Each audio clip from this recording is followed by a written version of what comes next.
Welcome to the America's Workforce Radio Podcast, the flagship production of the American Workers Radio and Podcast Network, where organized labor and its never-ending fight to protect the rights of the American worker come first.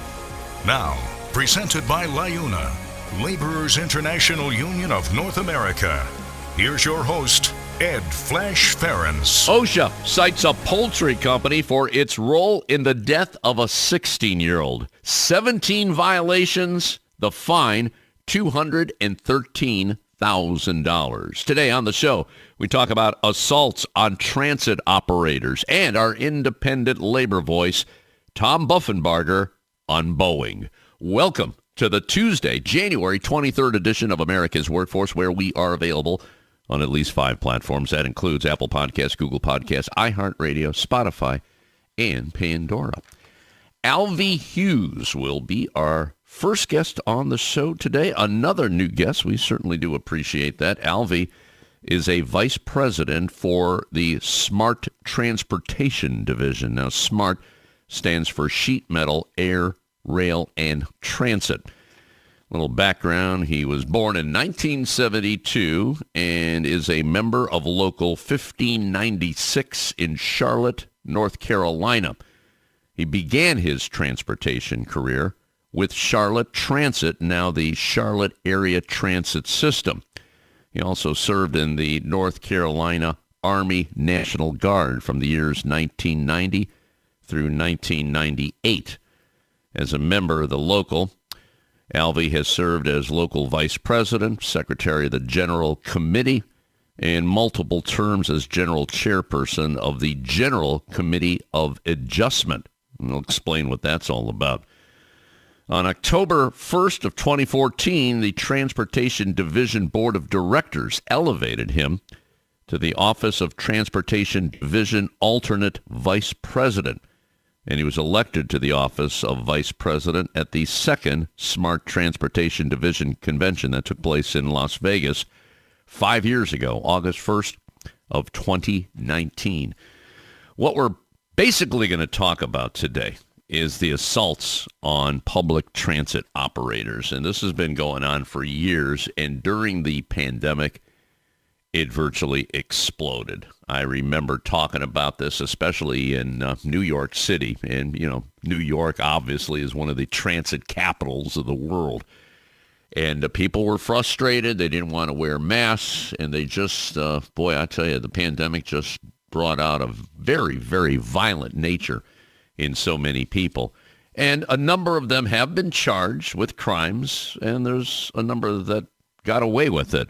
The Federal Transportation Administration has been addressing this, and that's exactly what Alvy's going to talk about. By the way, SMART represents workers on a number of major regional transit providers. We're talking light and heavy rail carriers in major metro areas across the nation. And rail remains one of the most sustainable and efficient ways of safely transporting travelers to their destination, and national legislation has reaffirmed its key role in going forward as part of the U.S. infrastructure, thus reducing the need for automobiles and easing vehicle traffic in urban areas, places like New York City, like Chicago, like Los Angeles. And I'll tell you, SMART is a very, very diverse union. They cover members in architectural, sheet metal, HVAC, installation, production, manufacturing, the list goes on and on and on, even roofing and in the shipyards. So Alvy will be our first guest. Then we're going to link up with Tom Buffenbarger, our independent labor voice and retired general president of the International Association of Machinists and Aerospace Workers. And one of the things he's going to talk about, and we're going to spend a whole lot of time, is the crisis at Boeing. And just yesterday, the FAA recommended that airlines operating the Boeing 737-900ER jets inspect their door plugs to ensure that they are properly secured. And this comes after some operators reported unspecified issues with bolts upon inspections. Not good, not good. The regulators have stepped up scrutiny on Boeing after what happened earlier this month. It was on January 5th when there was a mid-air panel blowout on an Alaska Airlines jet. That jet was only 8 weeks old, by the way, and it left a gaping hole in the aircraft. Fortunately, no one was injured in that, but my God, talk about some scary moments. Now, Boeing has sought to contain the damage, appointing an independent advisor to examine quality control in its manufacturing processes, while a number of planes are grounded. I mean, there's a lot of them that are grounded right now for very good reason, obviously. Now, Tom has a long history with Boeing, and he worked with them many years ago when the operations were much better than they are now. They've had some problems over the years. In fact, some of the pilots have been complaining about some of the computer operations in the 737s. We'll touch on that as well. And this has also attracted the attention of representatives in Congress.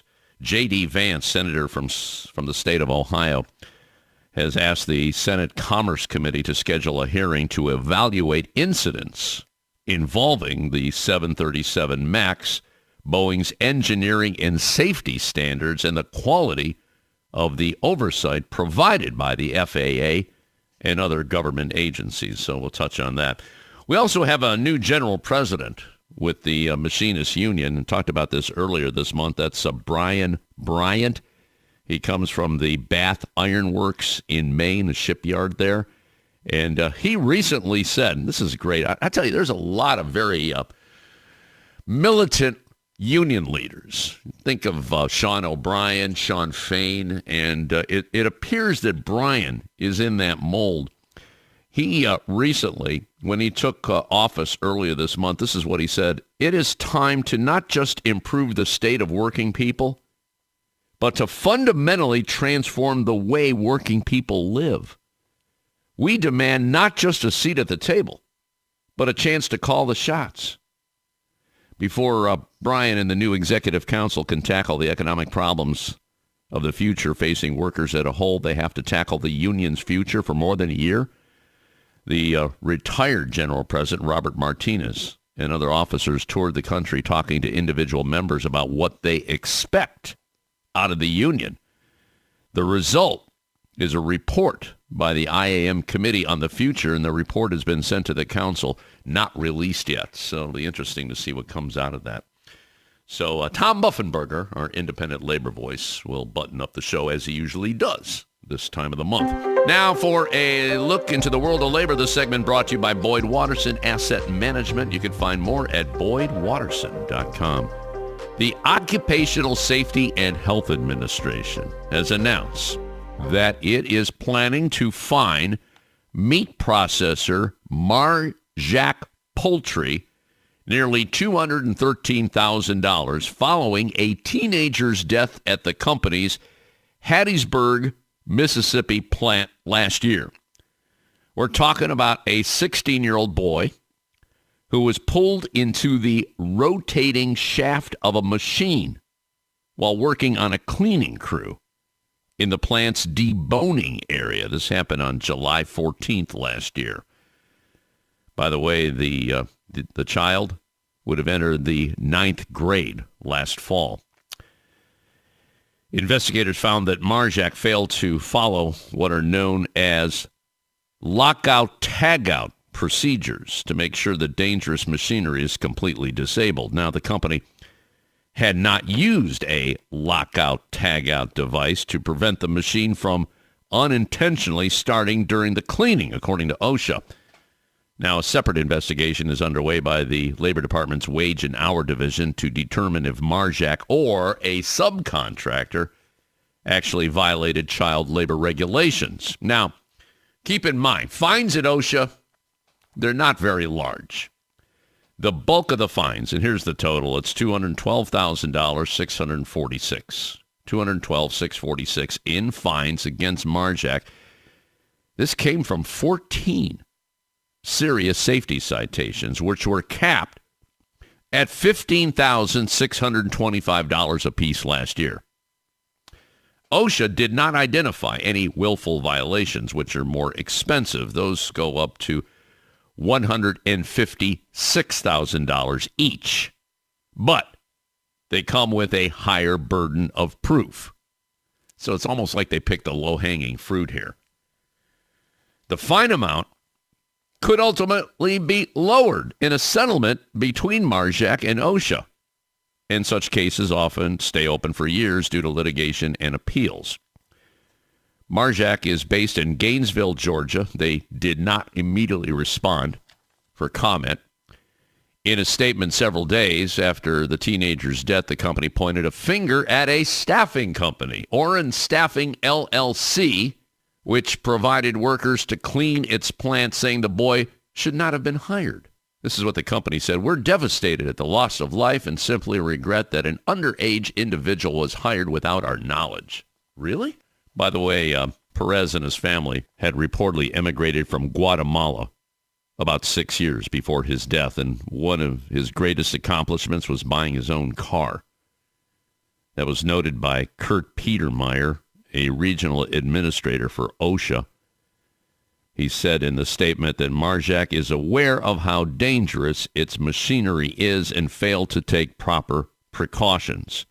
This is what he said. The company's inaction has directly led to this terrible tragedy, which has left so many to mourn this child's preventable death.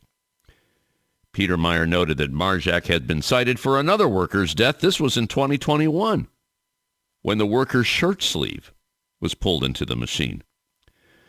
Only about 2 years later, nothing has changed, and the company continues to treat employee safety as an afterthought, putting its workers at risk, he said. No worker, none, should be placed in a preventable, dangerous situation, let alone a child. Mind you, the United States, and we've talked about this on the show several times, and we're going to talk more about it this year, a surge in child labor cases, especially among migrant children who fled Latin American countries and are now working inside meat processing plants and on top of roofs, among other dangerous workplaces. Many companies have tried to blame their subcontractors, just like this case, saying they didn't directly hire the underage workers themselves, kind of insulate themselves, especially when something goes wrong. Marjak previously said that it had relied on staffing companies to provide workers at its facilities due to an unprecedentedly tight labor market. What a story, huh? What a story. And it's sad, too, because you know we have a lot of migrants coming into this country. And you've got a lot of corporations that are eager to hire them, and they don't give a damn about safety. And this is a perfect example of it. All right, we're going to take a quick break. When we come back, Alvy Hughes will be joining us on behalf of the Smart Transportation Division. Back in a few minutes. This is America's Workforce. More shows available at awfradio.com. It takes LiUNA to build North America's infrastructure. From roads and bridges to schools and skyscrapers, the men and women of LiUNA, the Laborers International Union of North America, build the projects we depend on. From constructing the Freedom Tower on the site of the former World Trade Center to untangling Washington, D.C.'s congested interstate, LiUNA members do the work that matters. Find out what it takes to be built by LiUNA at LiUNA.org. That's LiUNA.org. We're the nurses, firefighters, and claims representatives that help keep our government services running. We respond to natural disasters. We care for our nation's veterans, and we investigate discrimination in the workplace. We are federal and D.C. government workers, and we are proud to serve the American people. Working in more than 70 agencies across the government, we know we can fulfill our mission because our union has our back. Learn more at afge.org. Paid for by the American Federation of Government Employees, AFL-CIO. America's Workforce is brought to you in part by the Iron Workers. You can find more at ironworkers.org. America's Workforce is sponsored in part by Boyd Watterson Asset Management, LLC. Find out more about our investment solutions tailored to meet the needs of Taft-Hartley funds at boydwatterson.com. America's Workforce is brought to you in part by the International Federation of Professional and Technical Engineers. You can find more at ifpte.org. There is unity and strength for workers. We are the USW. We are the USW, the United Steelworkers. The largest industrial union in North America. We represent 850,000 members in the U.S., Canada, and the Caribbean.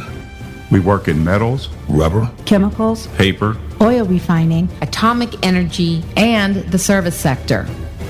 We are steelworkers, standing strong and fighting for what's right. America's Workforce is brought to you in part by the Communication Workers of America. You can find more at cwa-union.org.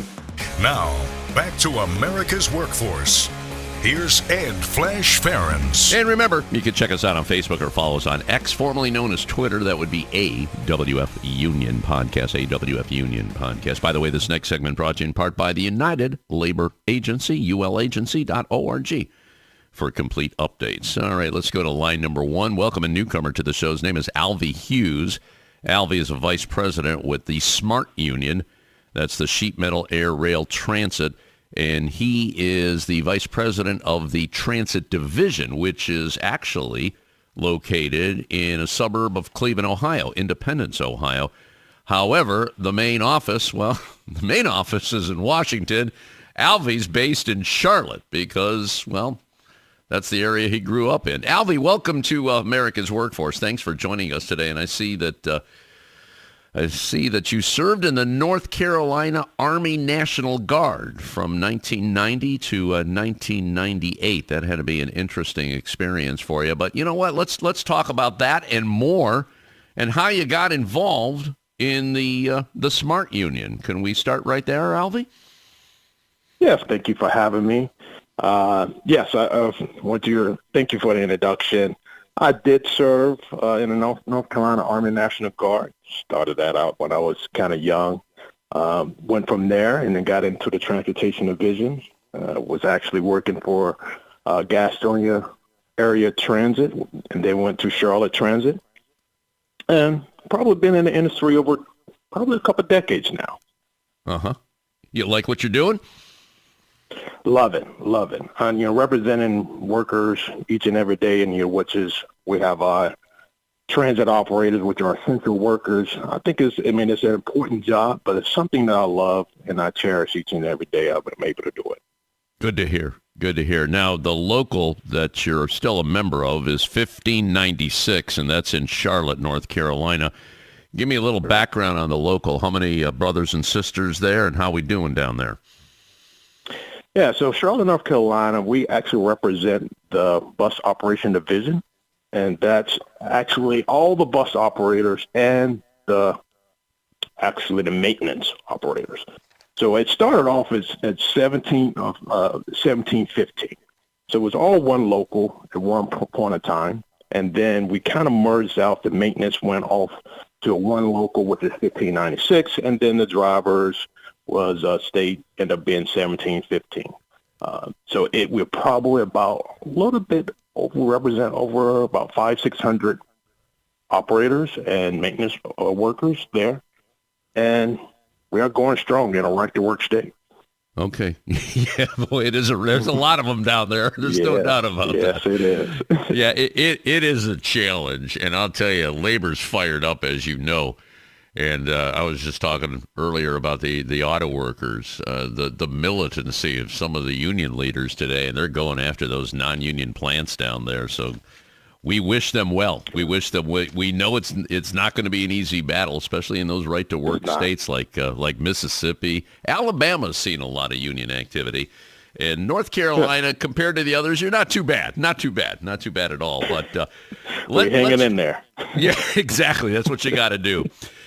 So talk to me. You've been vice president for a number of years now, and what has come under a lot of scrutiny right now is what's happening with transit operators, whether it's a subway or a bus. I think the pandemic really cast a light on this because everybody was a bit, they were unnerved. They had to wear masks on trains and buses. They didn't like that. So they took it out on the drivers.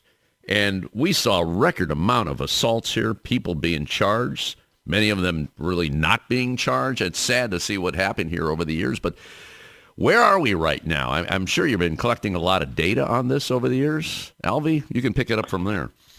Yeah. So right now, it's you. I think you hit it on a point. I think the pandemic started off with you have a lot of assaults. People were kind of upset, kind of getting back out of the house, and and then the operators, transit operators, are taking that abuse.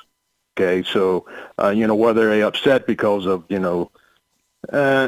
maybe manpower didn't have, or the routes late because enough people come to work, and understand during this point in time when we didn't know anything about COVID, a lot of people were scared, especially the operators. We didn't know what to expect.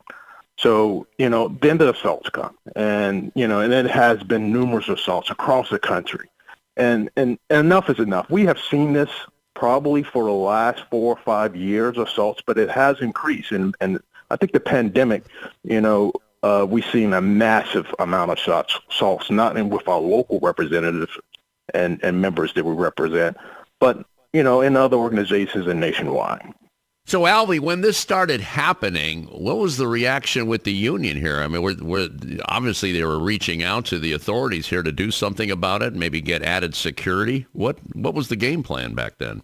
I think that was, added security is one. You want to make sure that all operators are protected. So, we first started off with, during the pandemic, make sure they had the PPE.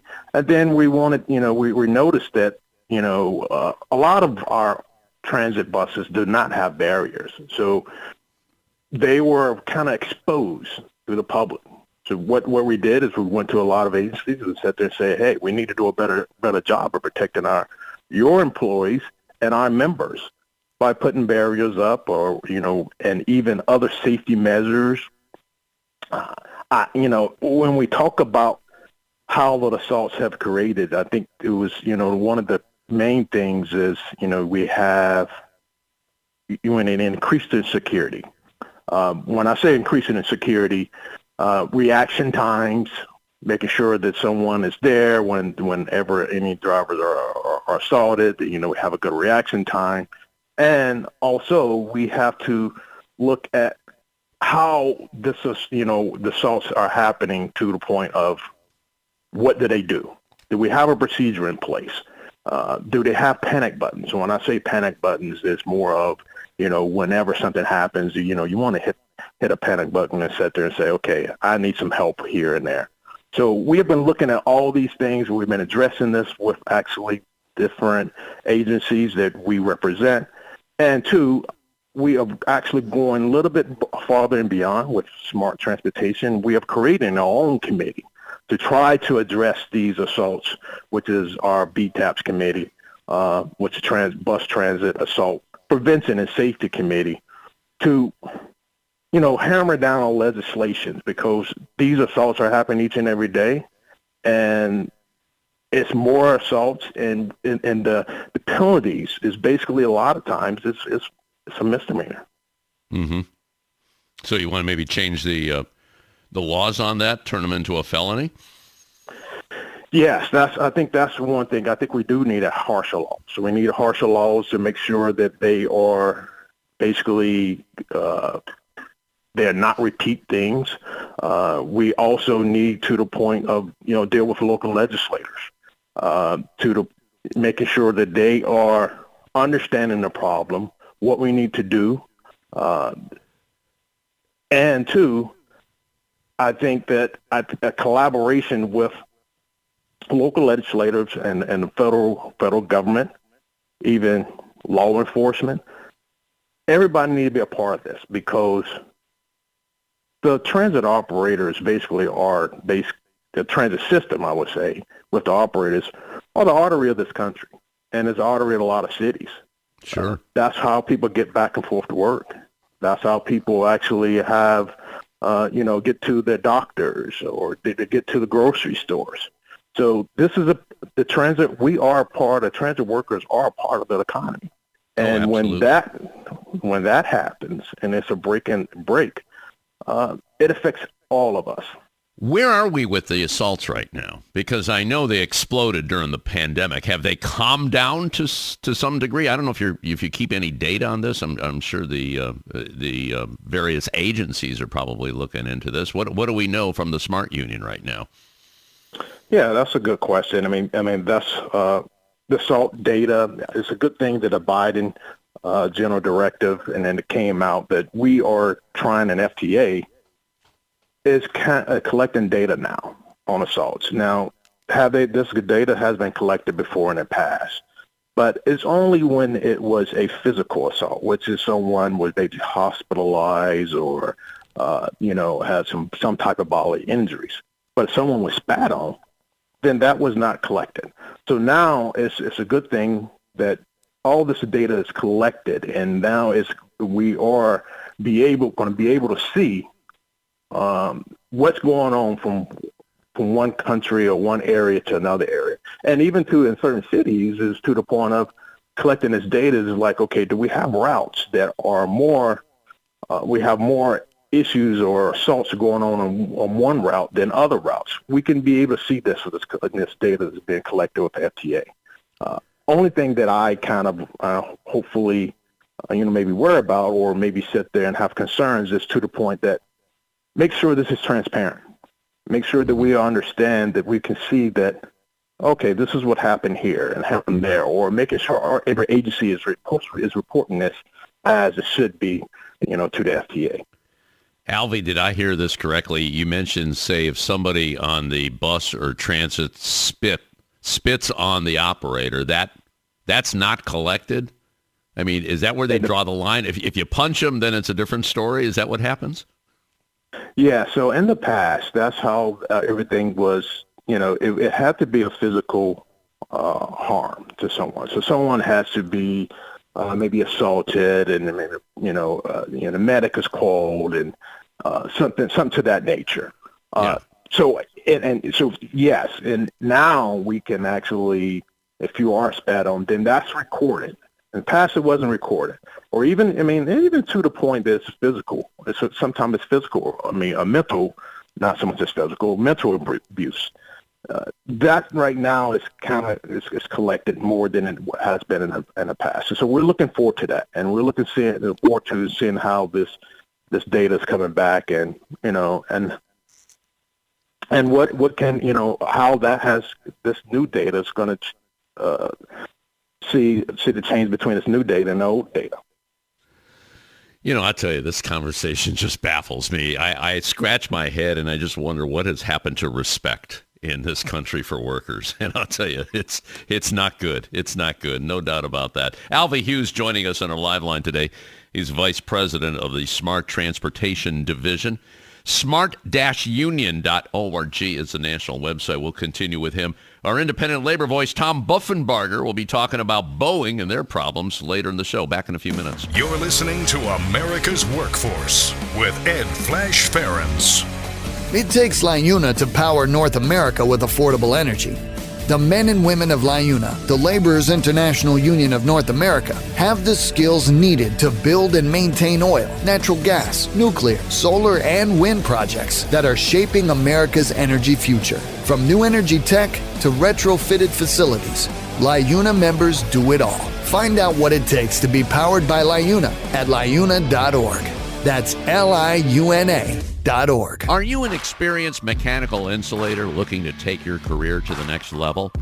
Insulators Local 50 in Central Ohio has steady work for a number of years. Insulators Local 50 offers a total wage and benefits package that can't be beat. It's not just the competitive wages. Local 50 also provides medical, vision, and dental insurance with no paycheck deductions for you and your family. Don't miss out on the chance to secure your future. Join us at Insulators Local 50. Earn great pay and the best benefits.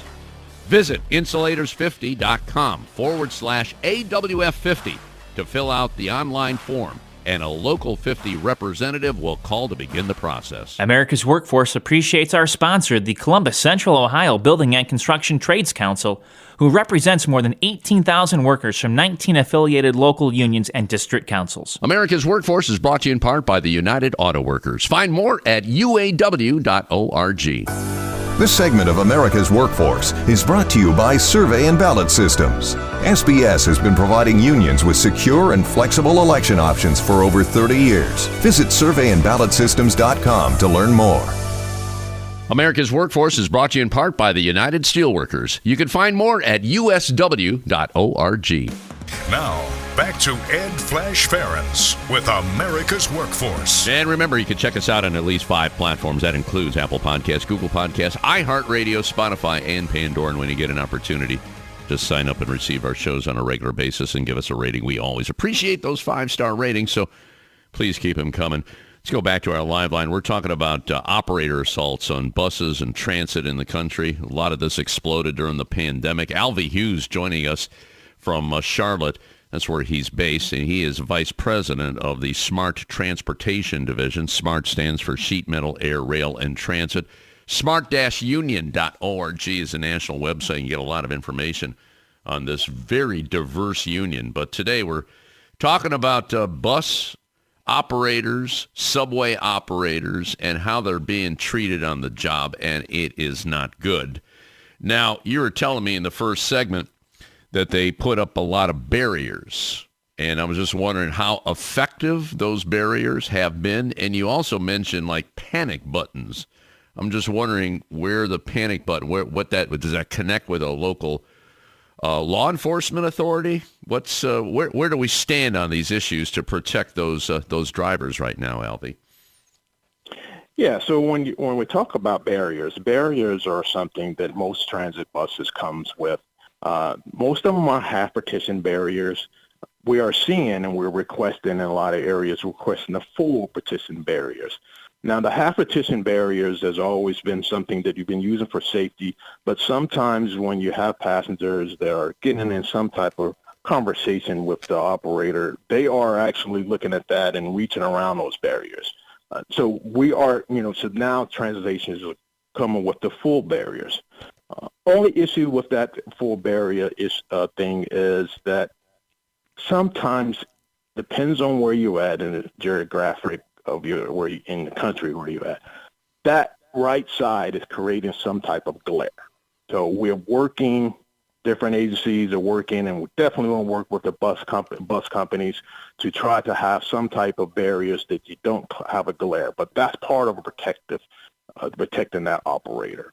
Now, when you're mentioning a panic button, a lot of what I call it a panic button. It's a button that you can operator can hit, and instantly it will call any the police. And then two, a lot of buses have it for the outside sign that will say 911, basically to call for help. Because if a driver's in the middle or they're driving a bus and a passenger is trying to assault them or having some type of issue, it's kind of hard to pick up a phone or pick up a radio and call and say, hey, I'm talking and this person is right there in front of you or right behind you on the side of you.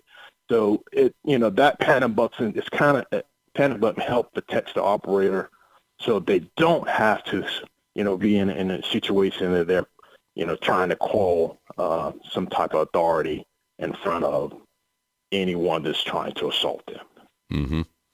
Alvy, it's good to hear that they're doing their best to protect the drivers. Let me ask you this. How are the drivers reacting to this? Do they feel that they're getting what they need to do their job in a safe manner? Is that happening? And also, I was going to ask you, how are we doing with hiring more? I know there's been a shortage of people for the very reason we're talking about right now. It's become a dangerous job. How are we looking in those two arenas, Alvy? Right. So our drivers, do they feel that they're being protected? And I talk to drivers, around the country all the time, and the answer is no. They feel scared. They feel like that sometimes nothing has not been done things have not been done enough to make sure that they can do their job properly. They're basically trying to make a living like everyone else. And being out here and sometimes you have the issue of the assaults with is it mental or sometimes lack of security or and then fares. Some pastors have a problem with the fares. So we do need help. I mean, and the operators, even once they do get that help, or if they've been in a situation they've been assaulted, we need other help. So sometimes it's counseling afterwards. I mean, I've had drivers calling me all the time, crying about situations that may happen to them.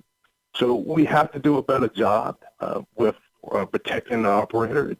And again, you mentioned the Biden administration and directive. That helps out to try to put some teeth behind what we've been saying for years, what needs to be done to better protect our transit operators.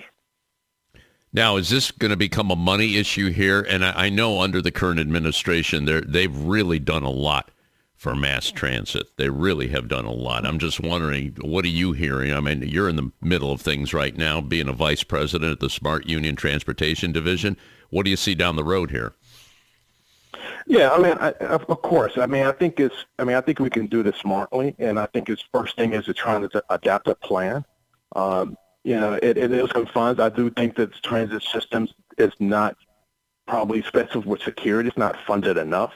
I think whether you have a private police service, transit police, or even just the local law enforcement, but it needs to be a step up. We need to do a better job. I remember when I know some transit buses have a sign on there that says a safe place, and that was for anyone that was in danger to the point whether it was a regular citizen or even kids, children. If they had any problem that was out there, you go to a bus, a safe place. I remember that when it was in school, they always sit there and the teachers say, hey, if you have any issue and you have a problem, go to a safe place, go to a bus. It's a safe place. And we got to get back to that point of making the bus a safe place again. Do you feel you're getting the help to get to that safe place right now, Alvy?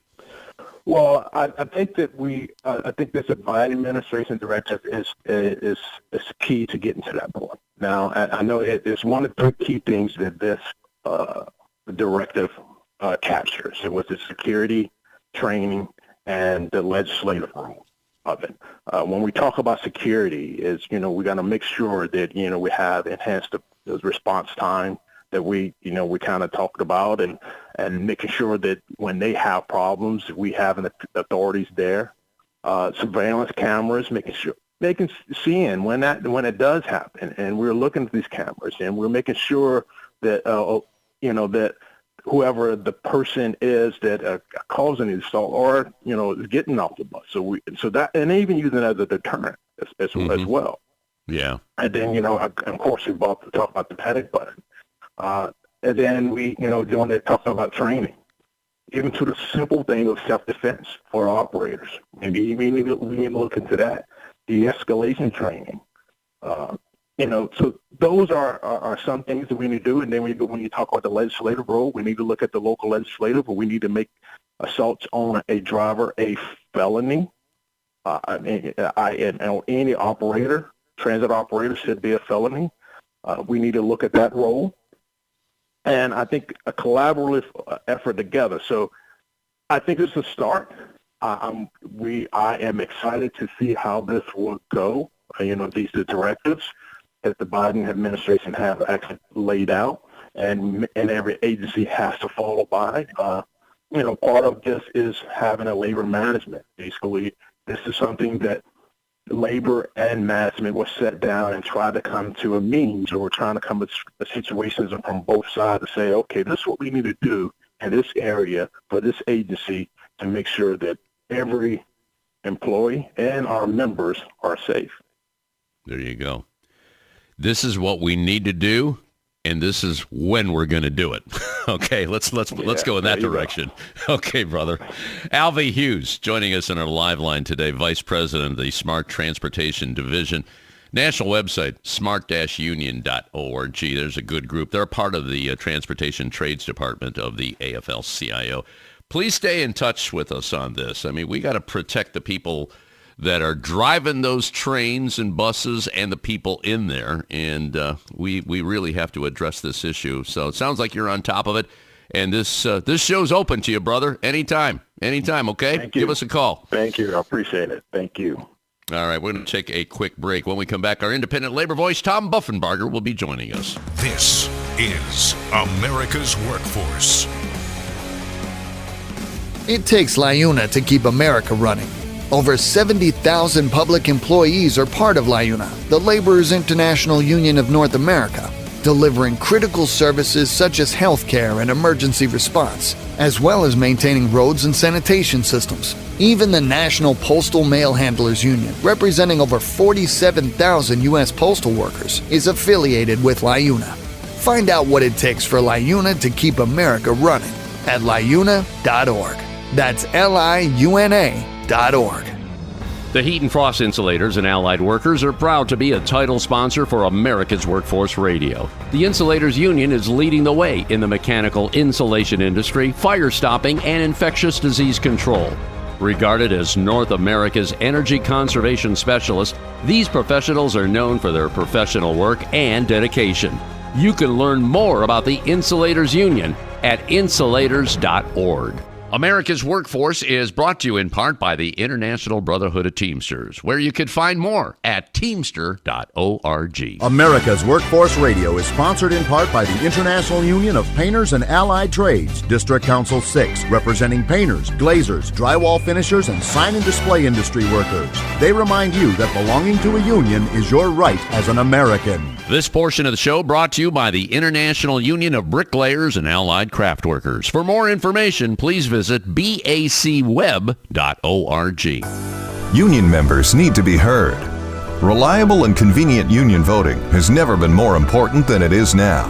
Make voting easy for your membership by working with survey and ballot systems. SBS offers encrypted and monitored solutions that ensure your elections are accurate and accessible for every member through mail-in, online, and in-person voting. Visit surveyandballotsystems.com and take the next step in getting secure and auditable elections. America's Workforce is presented by the Laborers International Union of North America. Feel the power right now at LiUNA.org. Now, back to America's Workforce. Here's Ed Flash Ferenc. And remember, you can check us out on Facebook or follow us on X, formerly known as Twitter. That would be AWF Union Podcast. AWF Union Podcast. By the way, this next segment brought to you in part by the Ohio Federation of Teachers. You can find more at oh.aft.org. Let's go to line number 2. Welcome a longtime contributor to America's Workforce. First, on behalf of the International Association of Machinists and Aerospace Workers, where he served many, many years, almost 20 years as general president. That'd be Tommy Buffenbarger, and he's now our independent labor voice. And we're going to talk about Boeing, but I was talking off the air here. You got some information on the rail industry, which is not good. In fact, we're coming up to the anniversary of the toxic train derailment in East Palestine, Ohio. Tommy, what are you hearing about, well, I should say, the lack of safety on the rails? What's going on? Well, flash timing on this subject could not be more, I guess, coincidental, we'll say. The rail carriers, the freight rail carriers, are petitioning the Federal Railway Administration to allow them to dispense with, delay, put off safety inspections on locomotives, saying that they're too frequent, they don't need to be that long, etc., etc. Right now, given the state of the rail infrastructure and the accidents that have occurred that have been terrible for the communities that have had these accidents, why would we even think about delaying or putting off or doing away with safety inspections on railway equipment, rolling stock? I cannot fathom this. And this is where the government needs to really get serious now and crack down on the different agencies' ability to waive rules without public hearings, to allow companies to dispense with the issue of safety if it were a nuisance. And that's what's happening. Yeah. So I'm hoping we've got two senators in Ohio that seem to be interested in rail safety.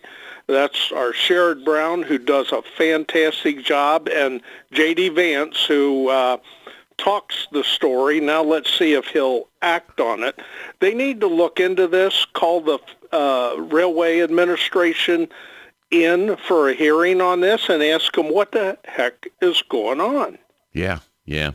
Because I know the people in East Palestine wouldn't appreciate hearing this news. No, not at all. Not at all. Yeah, Vance and Brown, they're authors of legislation that would really, call for more safety protocols on rails, but it hasn't gone anywhere. So it hasn't gone anywhere yet. And we'll talk more about that. We lined up an interview with Eddie Hall. He's the new guy at the Brotherhood of Locomotive Engineers in Trayman, and we're going to air that a little bit later in the month, or a couple days before that anniversary at East Palestine. But let's switch gears here. I want to talk about Boeing, and when you were head of the Machinists Union, you dealt with Boeing a long time, and maybe you can give us a little historical perspective, because, in a nutshell, the corporations of today are not the corporations of yesterday. Granted, everything changes. And sadly, they have not changed for the better. I mean, everything seems to be controlled by money managers on Wall Street. You talk about safety protocol. Well, you know what? Safety, there's a cost to that. So let's just take that out of the equation. What's going on with Boeing? Because a number of the jets are grounded right now, and I'm sure you got some insight on this, Tommy. Go ahead. Yeah, the Flash Boeing is a sad situation today. This is a great company and a historical American manufacturing company. It was world-renowned for its engineering prowess and its expertise in building, airplanes that carry human lives at 30, 40, 50,000 feet. And this is what's happening now is an indicator of, as you put it, what's happened to so many other companies. There's no Boeing people running Boeing anymore. The people who sit on the board of directors know little or next to nothing about how an airplane gets built. They only look at the bottom line, so at the end of the day, they can line their pockets with all the great profits that are coming in. They line their pockets at the expense of the employees and the flying public. And we've just seen it happen again. This all began, Boeing's decline began with the merger of McDonnell Douglas and the Boeing Corporation. And that's when the Boeing people who ostensibly took over or bought McDonnell Douglas that was starting to founder, but the McDonnell Douglas management team kind of took over management of the combined company. And all these managers, these guys who rose to the top of Boeing, are all ex-General Electric, Jack Welch acolytes. They were all trained by Jack Welch. And I can give you the names. They just go on and on. Even today, the current chairman comes from General Electric. And he's a chairman who is absentee from where they build the airplanes. He lives in, I believe, New Hampshire. He flies back and forth between their new corporate offices in Washington, D.C., Arlington, Virginia.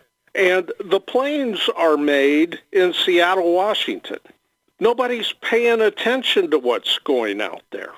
And the Boeing company is now showing the signs of what happens when you have absentee management, absentee communications with the workforce.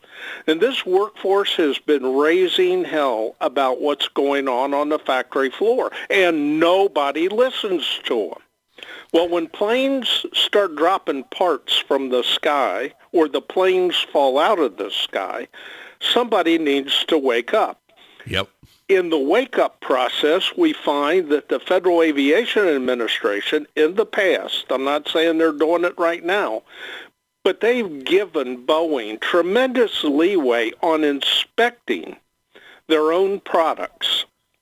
So there's no independent verification, or very little of it, that goes on. And so companies, in their never-ending quest to line their pockets, will skip steps, take shortcuts where they should not do it, safety being that item. And so there's got to be a real shakeup at the Boeing company from the top. They need to put some people who understand the sensitivity and the importance, the integrity of putting together a safe airplane. And that can't come soon enough. Boeing has a major contract coming up this year with the Machinists Union. And I have a feeling these kinds of issues may find their way into some discussion at the bargaining table. The company needs to start listening to the members of the Machinists again and find out where the best approaches to building a safe aircraft can come in. And it might take a little bit of investment of their big profits to build the new things necessary to assure safe aircraft. The flying public deserves it. The investors deserve it. And Boeing needs to go back to being an engineering company again. Yeah. And people, I think, would be very pleased at what kind of products they can put out there. Tom, here's a part that kind of concerns me. I'd like to get your take on it. I was reading earlier that Boeing appointed an independent advisor to examine quality control in its manufacturing processes. What's your take on that? I guess it depends who the advisor is, right? Yeah, it depends on the advisor, and that's an embarrassment when you think about it, that they would think to do that and not have the confidence in their own abilities to figure out how to produce a safe airplane. You're going to bring in, think about it, and I'm not opposed to it, Flash, but think about it. You're bringing in another outside person to review everything. So there's something missing here. But that move is the typical GE way of addressing a problem. And let's think about this. We're looking at Boeing today, talking about the issues it have, and it's all run by ex-GE executives who now the only part, they were so successful at GE, the last remaining part of GE is the aviation division headquartered in Cincinnati. All that moniker stood for over 100 years, we bring good things to life, Yep. All of that. The company that could deliver on appliances, locomotives, jet engines, medical, high-tech medical equipment, light bulbs, all that is now gone. Yep. Yeah, they farmed all that out. It's and so, totally, now we're totally stuck with the company. same guys moved over to Boeing, and that's what worries me about Boeing. Well, we'll keep our eye on this one. I know the FAA has made some recommendations on this, and hopefully they'll come to some resolve on it. But it was always good to get your perspective on this because you know the company, you know how the company changed over the years. Boy, the takeaway from this interview, talk to the workers. Talk to the workers. Okay. All right, brother. You take care. Stay safe. We'll talk to you next month, okay? Okay. Best to you and the listeners, Flash. All right, that'll be it for another edition of America's Workforce. Coming up tomorrow, the Heat and Frost Insulators and the United Faculty at Illinois. Until then, all of you have a safe and wonderful day. That concludes another episode of the America's Workforce Radio Podcast. Thanks for listening, and be sure to subscribe so you never miss a show. America's Workforce is a production of Labor Tools and BMA Media Group. Find out more information online at labortools.com.